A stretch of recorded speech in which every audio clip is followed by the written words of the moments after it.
This episode of On the Record is brought to you by Benzi.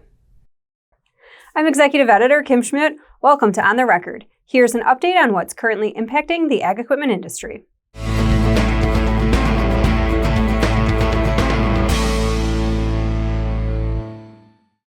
Another ag equipment manufacturer announced layoffs this week. Alamo Group joins the likes of Kinsey, Deere, AGCO, and others in laying off staff amid the current ag downturn. Alamo Group alerted employees at its RhinoAg facility in Gibson City, Illinois on August 20th that it'll be consolidating operations with the Bush Hog facility in Selma, Alabama by the end of March 2025. Along with the closing, employees will be laid off starting in October. According to reports, RhinoAg President Lisa Tubbs said in the letter, the decision is a strategic move necessary for the long-term sustainability of the company.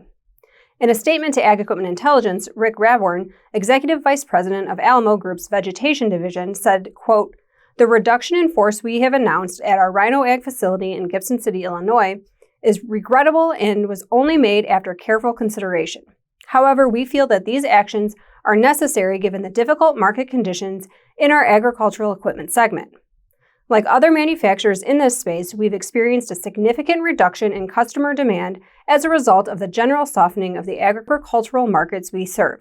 Despite the difficulties we face today, RhinoAg continues to be one of Alamo Group's strongest brands, and we remain fully committed to the future of the brand.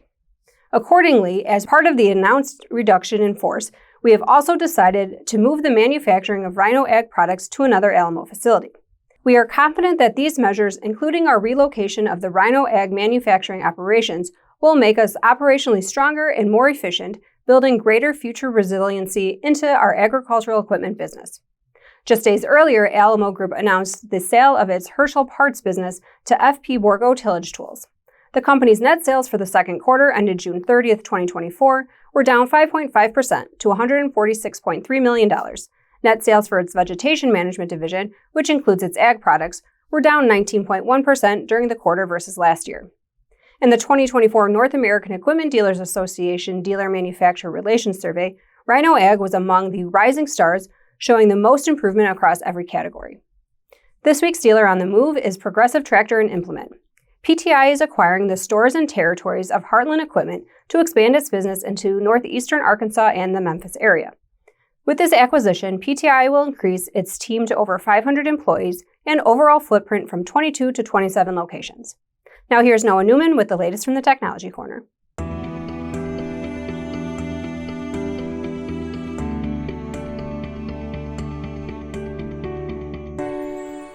Thank you very much, Kim. Precision Ag pioneer Al Myers is a member of Farm Equipment's Shortline Legends Hall of Fame 2024 class. It's been almost 35 years since he launched the groundbreaking Yield Monitor 2000, and it's hard to quantify exactly what that invention or what Al's career has meant to the precision ag industry, but one of his longest tenured employees, Russ Moorman, gives it a shot.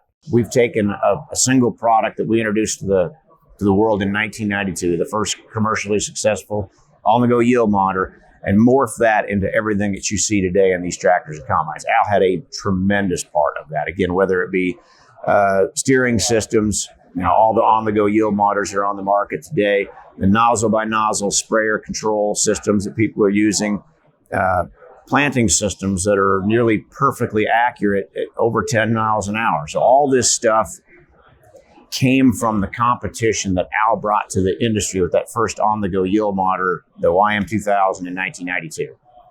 And we'll have an in-depth look at Al Myers' precision ag journey and career as founder and president of Ag Leader in the upcoming issue of Farm Equipment Magazine, which should arrive in your mailbox around the first week of September.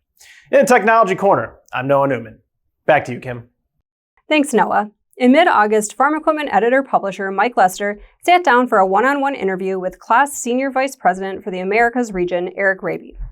Raby says, given the current headwinds the industry is facing, from interest rates to commodity prices and crop conditions, he has a wait-and-see outlook for the remainder of 2024 and into 2025. It changes day to day. I would say we, as an industry, have our feet firmly planted in midair. And that is that, right now you see signs of the Fed finally saying that it's pretty imminent, I hope, that we're going to see some interest rate cuts. Okay, people need to keep in mind that's the interbank rate. how long will it take that to trickle down to rates in the marketplace, whether they're finance rates or mortgage rates or whatever. So I think that is a good sign. On the other hand, we take a look at commodity prices, still under pressure, not where everybody wants them. So then you have a headwind and you have a tailwind kind of fighting each other, and we're caught in the middle. The other thing is, after November, I don't know that who's in the White House is going to make a distinct difference on what's going to happen in the farming world, but it's still on people's minds. And I think there's inherent postponement just to see what happens. And then I look at crop. I took my annual crop tour last week. My flight from Minneapolis to Des Moines got canceled. So I said, well, I'm not going to wait around. So I rented a car and got to drive down. And you see lots of different conditions. And so I think overall, though, and I talked to a lot of people, crops are looking not too bad. So that's another headwind, tailwind situation. So right now, I would say there's a lot of postponement. There's a lot of wait and see. But there are going to be some pressures that we need to recognize. There's going to be a high amount of carryover inventory, both on the new and the used side, that we're not going to be able to work through between now and the end of this our fiscal year, or even later on this calendar year, that we're going to need to accommodate. So from a manufacturer standpoint, those are things that we're looking at from a build program standpoint. What do we look at in terms of finance capacity? Lots of different things. So my outlook right now, I hate to say it, is wait and see. But I'm thinking it's going to be, at worst, a continuation of this year. But the question is, are we going to reach that bottom? And I think we may reach it sooner than we as an industry would have thought about 6 months ago. But again, I'm not a political pundit, nor am I a fortune teller. For various reasons, I get it wrong on a good day half the time. So we'll have to see what happens. As we've reported previously, since August 2nd, Claas has announced it was ending distribution agreements with 2 dealers, Ziegler Ag and Butler Machinery. These 2 announcements follow the announcement that Ohio Machinery was exiting the ag equipment market. We'll be checking in with Claas next week during the Farm Progress Show in Boone, Iowa, to learn more about their plans for the future of its dealer network. Deere & Company reported third quarter net income of $1.7 billion on August 15th. Worldwide net sales and revenues decreased 17% to $13.2 billion for the third quarter of 2024. Net sales for the Production and Precision Agriculture division were $5.1 billion, down 25% versus $6.8 billion for the same quarter in 2023. Deere's outlook for fiscal 2024 is for net income of about $7 billion. In its SEC filing Form 8K for the quarter, Deere addressed recent layoffs, which it referred to as employee separation programs. According to Deere, the program's main purpose was to help meet the company's strategic priorities while reducing overlap and redundancies in roles and responsibilities.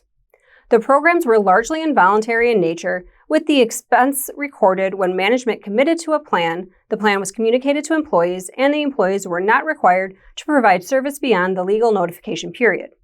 According to the document, pre-tax expenses for the program are estimated at approximately $150 million, with $124 million recorded in the third quarter of 2024. The remaining expenses are expected to be recorded in 2025.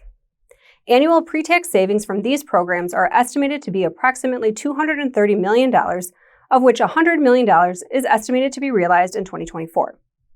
This week's DataPoint is brought to you courtesy of the 2025 Executive Briefing. This chart tracking the number of no-till acres in the U.S. shows a decline in acreage from 2021, the last time the history chart was updated, to 2022, the most recent USDA Census of Agriculture. The census reported 105.2 million no-till acres in the U.S. as of 2022. Longtime no-till farmer editor Frank Lessiter projects that number will increase to 110 million acres by 2025, but low commodity prices may spur greater adoption of conservation practices that save labor, fuel, and inputs. That's it for this week's On the Record. As always, you can send comments and story suggestions to kschmidt@lesternmedia.com. Until next time, I'm Kim Schmidt. Thanks for joining us.